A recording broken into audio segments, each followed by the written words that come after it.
Creating a product is easy once you're familiar with the terminologies. In the product management page, click the Add button, then fill out form. In the product name or product description, make sure it is very specific.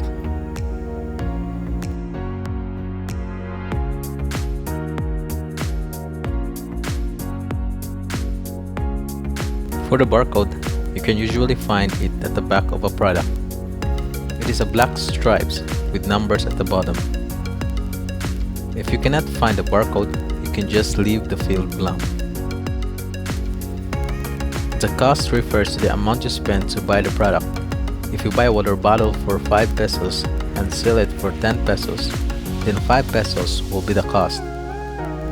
In case you purchase it in a pack, you can divide the cost by the number of pieces it contains.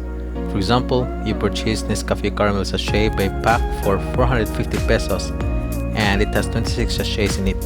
So, the cost of your product will be 450 divided by 26, which is 9.61, or you can round it up to 9.75.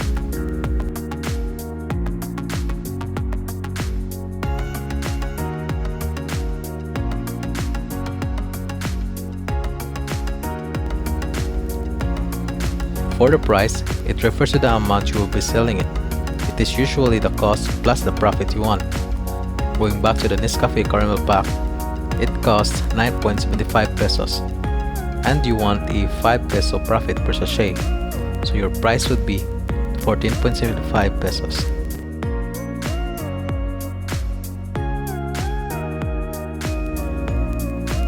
After filling up the form, click the Save button and you are done creating a product.